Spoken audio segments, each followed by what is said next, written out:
All right, so let's get back at it, shall we, after the long weekend? Hello, Tuesday, May the 21st. Come on in.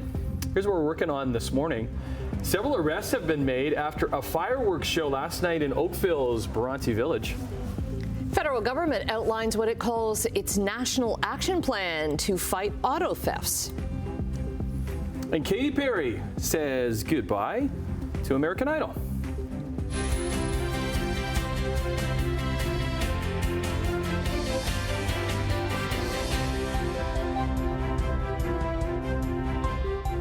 We say hello to a brand new week. Yes, let's do it. Back to it. Back to work, back to school. I was going to ask you before we went on the air, Brian, but I was just going, nope, let's save it for the show.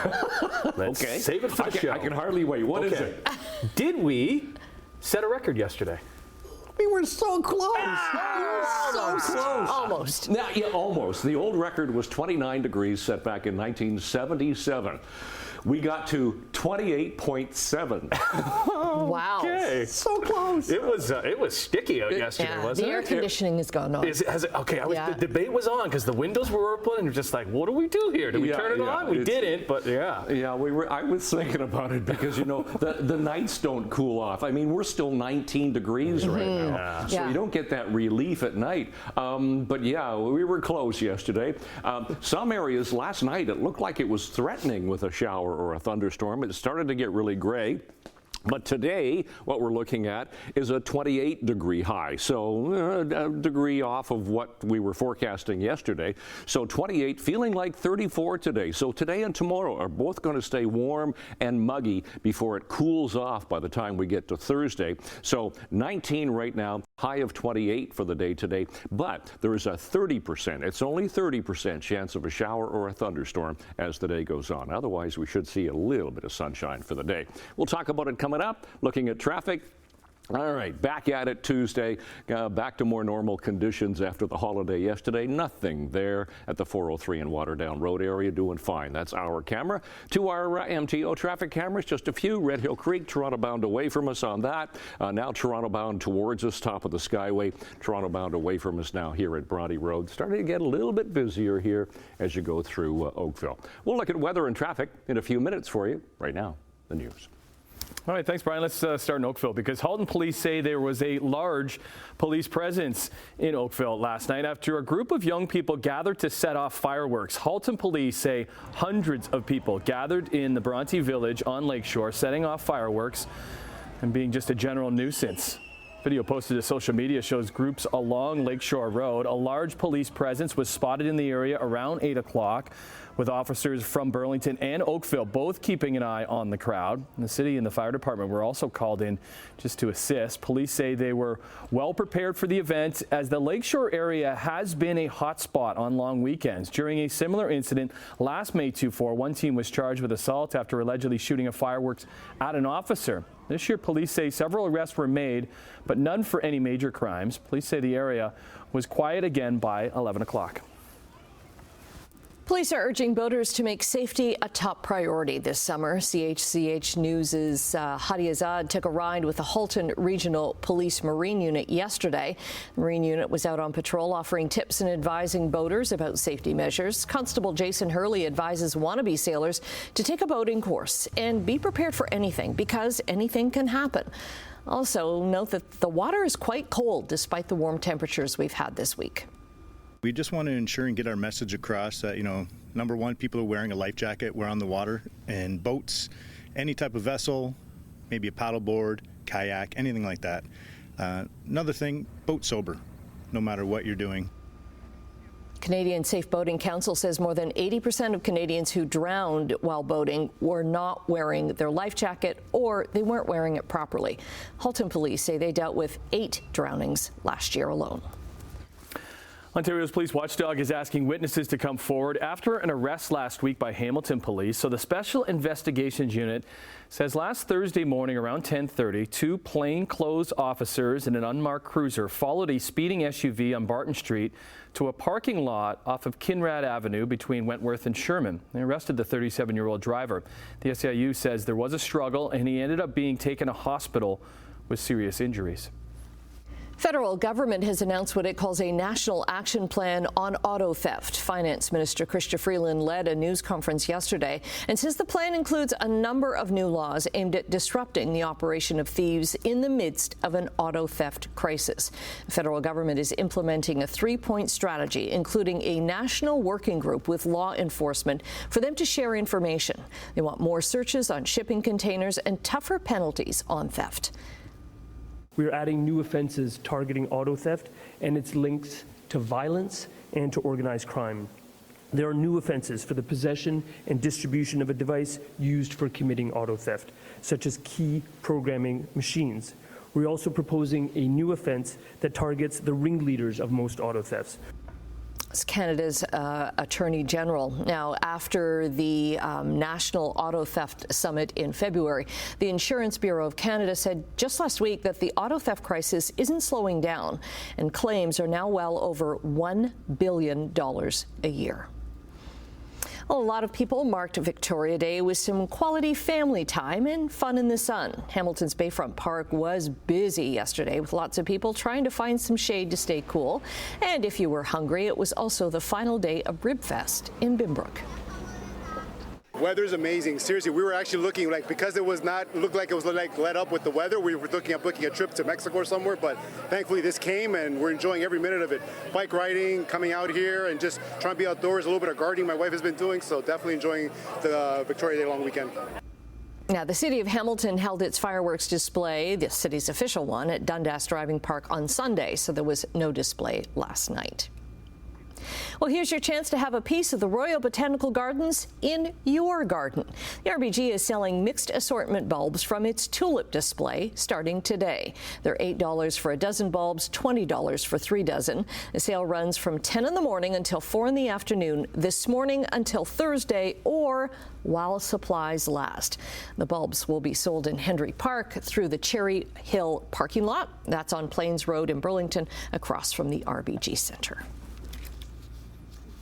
Or you could just have your co-host. Those aren't tulips. I know. Pass along the beautiful peonies from her garden. Look at these. Yeah. Thank you so much. You're Look at all very the colors welcome. there, huh?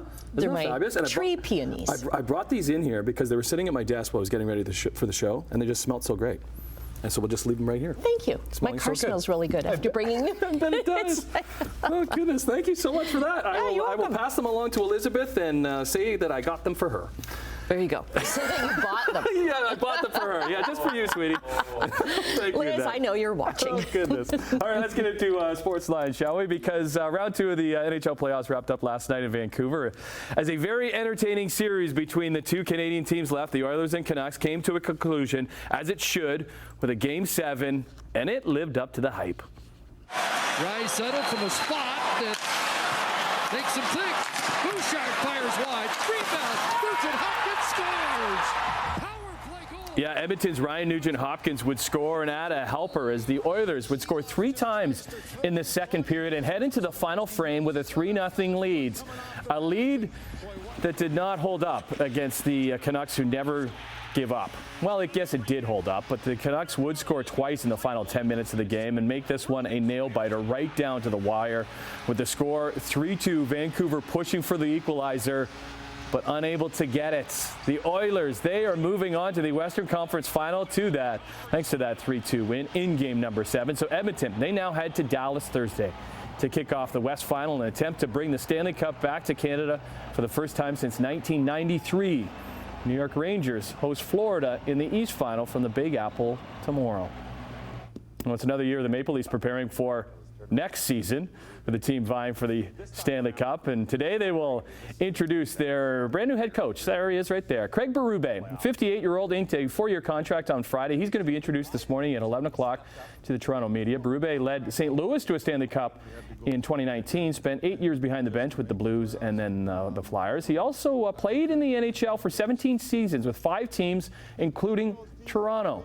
Interested to hear some of his comments a little bit later this morning.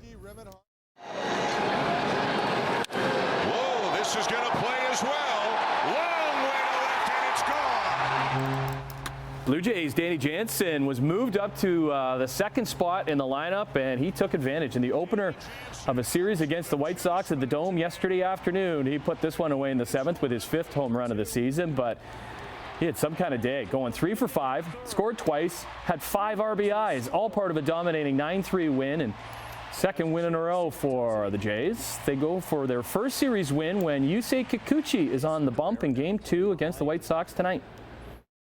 Boston. Wheeler finds Clark from the logo. Caitlin Clark and her Indiana Fever looking for their first win of the season, facing the Connecticut Sun for the second time in a week, and Clark knocking down the long distance 3 right there, all part of her 17 points in the night. She would have to leave in the second quarter after twisting her ankle, but did return, added 5 helpers. But despite making it close, the Fever unable to win. They fall to 0-4 in the season with the 88-84 loss. And we wrap things up with our first taste of CFL football as the Rough Riders hosted the Bombers in Regina in a preseason tilt. It was the Green Riders leading the charge, with many of the stars watching this one from the sideline. Shea Patterson connects with a Joe over the middle for the 38-yard pass and touchdown. And the defense held off Winnipeg and take a game that doesn't matter. 25-11 is the final. Ticats get their first preseason test Saturday when they host Ottawa at the Donut Box. 6:11 is the time, 21st of May already, Tuesday, getting back at it. Hope you had a nice long weekend and you're rested and ready to go. Let's get into traffic here first of all. Nothing going on. 403 Waterdown Road is doing fine so far this morning. That's our exclusive camera. We'll start in St. Catharines, come around the Horseshoe and just check some cameras. Here's the QEW 7th, St. Catharines, nothing to see right there. Red Hill Creek, Toronto bound away from us, doing fine. North of 2, so this is coming off the Skyway, heading toward Brant Street. Fine. East of Royal Windsor Drive, all the way through Cooksville Creek. That's just a random sample. There's nothing going on, hardly even any volume as of yet. Temperature right now, we are way above seasonal to start a morning here. Temperature has just fallen to 18 degrees. Winds are light, humidity not as high as it was yesterday, so the visibility is a little bit better, not quite as hazy, as misty.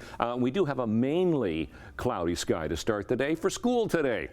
28 degrees is going to be the high, about where we got to yesterday. Humidex of 34, a bit more of a wind for today though. Now you're looking at showers, thunderstorms. That's only a 30% chance of that as the day progresses. So we've had some showers and thunderstorms go by us to the north. This is a SAT-RAD picture, gives us the cloud cover and the precipitation. As you can see, some thunderstorms to the north. That's a 6-hour loop, just keeps repeating. It's a low pressure system going by us to the north. That frontal boundary isn't going to sag across us, but we are watching that cold front get a little bit closer. Until it goes through, we are looking at some instability for both today and for tomorrow before things start to cool off for Thursday. Not a bad day for Niagara today, 26 degrees, but the rest of us 27 to 28, Humidex 34 with that chance of a shower or a thunderstorm. It's slim, but it is there.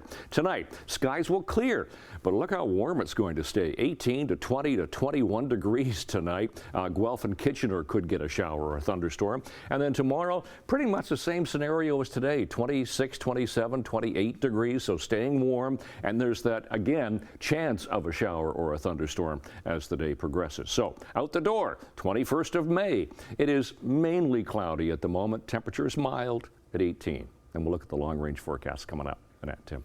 Okay, thanks very much. So what did you do yesterday with that warmth? Oh, I was out in my garden all afternoon. Great. Yeah, and I looked at my clock and I was like, oh, how is it only 2 o'clock? You know when you get up so early and you think the day's so long? You know, at that time it calls for a nap. A nap. I know, but I've got painters in my house, and so there's no nap for me, so I had to keep myself busy outside. And then like 3 o'clock, I sat down on my outdoor furniture, and I think I may have closed my eyes for a minute. Yeah. Maybe. Good. Maybe. Well, it was a beautiful day. But you needed the sunscreen, that's for sure. Yeah. What's up for today? I know. Well, today, Katy Perry gives us a very emotional goodbye to American Idol. She's been with the show since 2018. And after a big, long weekend, we'll talk about who's #1 at the box office. Okay. Okay, we'll see you in a bit on the couch for our chit-chat to start our Tuesday morning. Coming up after the break, ChatGPT maker OpenAI is facing some serious criticism and a potential lawsuit. We'll also take a look at the voice at the heart of their troubles. See you in 2 minutes. 6:16 on your Tuesday morning. Here's some numbers for you. Let's start with the Canadian dollar, down 3 basis points, sitting at 73.37 cents U.S. Gold's up. Oh, check that. Gold down over 18 bucks, 24.20 an ounce. Crude oil also down 40 cents, 78.90 a barrel. Off to Europe we go. Hey, Europe. Markets are down in London, Frankfurt, and Paris. Same in Asia, where markets were down in Tokyo, Hong Kong, and Shanghai. In North American markets, the TSX was closed for Victoria Day. The Dow lost almost 200 points, and the Nasdaq gained a little more than 100. Glad you're with us on this Tuesday morning. Back to work, back to school, back to business news. And OpenAI is facing some backlash from actress Scarlett Johansson, who says the company used an eerily similar version of her voice after she refused to license it to them. Have a listen. Oh, a bedtime story about robots and love? I got you covered. Gather round, Barrett. Once upon a time, in a world not too different from ours, there was a robot named Bite. So that's the voice in question there. In a letter posted to social media, ScarJo says OpenAI CEO Sam Altman approached her last year to voice their new system. She told him no. So she was pretty surprised when she heard a demo of the voice last week, and friends and family, they thought it was her.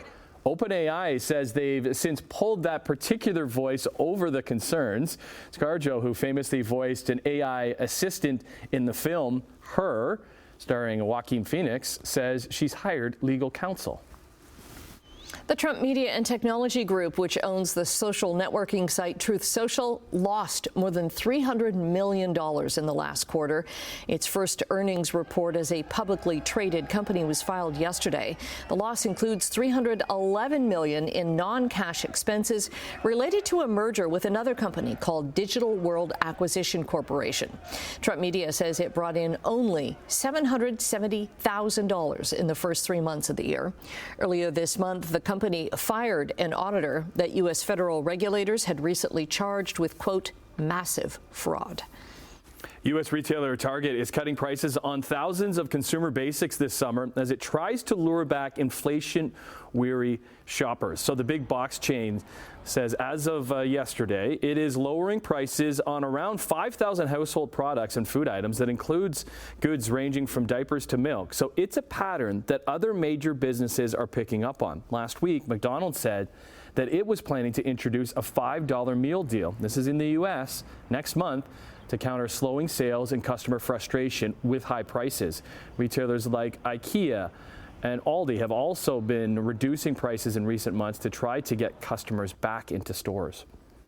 Well, don't lower those prices too much and then tell people that they can have all they can eat. And that was the very hard lesson for Red Lobster last year. The largest seafood restaurant chain in the world is now filing for bankruptcy. It has to settle more than $1 billion in debt. The company plans to sell the business to its lenders. In turn, Red Lobster will receive financing to stay afloat, but more restaurants will be closing. Analysts and former employees say recent mismanagement, competition, inflation, and other factors ran the company into the ground. Last year, of course, that endless shrimp deal meant to bring in more customers ended up costing $11 million. Red Lobster has 27 restaurants in Canada, more than 550 in the U.S. The chain says they will continue serving those that are open while they work through the bankruptcy proceedings. Spirit airline passengers can now change their travel plans on the fly. So the carrier announced it has done away with the change in cancellation fees. That's something most fuel service airlines did during the pandemic, but many of them still charge those fees on their cheapest fares. So Spirit's move, it puts it in line with competitor Frontier Airlines, which did away with fees last week. Both airlines are struggling to return to profitability post-COVID, while most full-service airlines have posted profits once again. Okay, we're taking a quick break right now. Brian is back with your traffic and your 7-day forecast.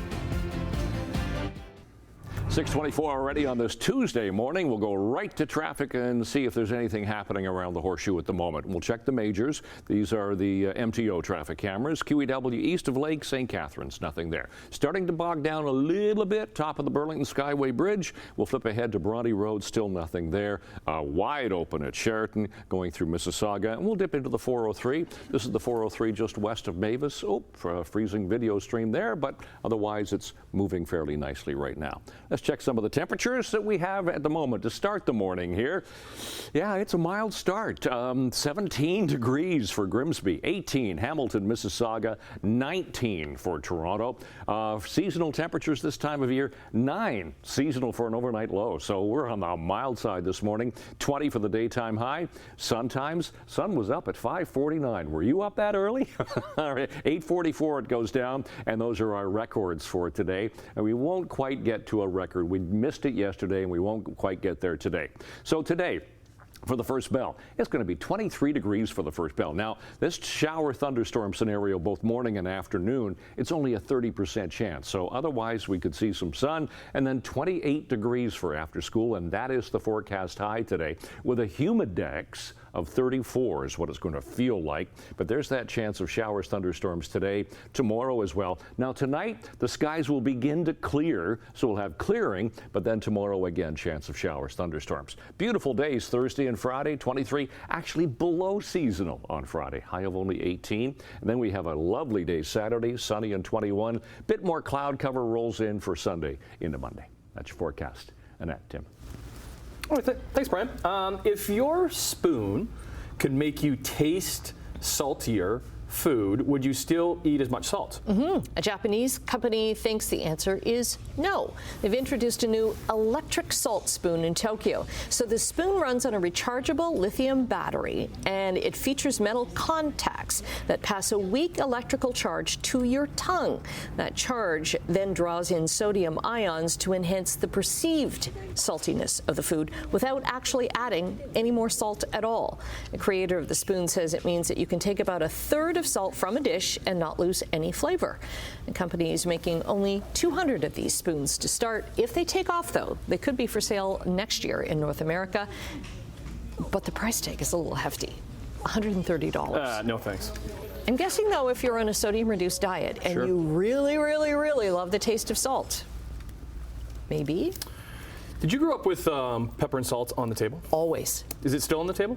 No, Yeah, not anymore ever. It's changed, right? Yeah. Where you like, well, because so much food has salt already added into it. yeah, or when you're making it, you're adding the salt, whereas before it was more like you add the salt to your liking. I added a little bit too much salt to the dinner last night. Did you? Uh-oh. Uh-oh. Salty. Still here, though. Did you get salt burn? Yeah, I see. Okay. Yeah. Tuesday, back to work, back to school. So glad that you're here. Lots more coming up right after this.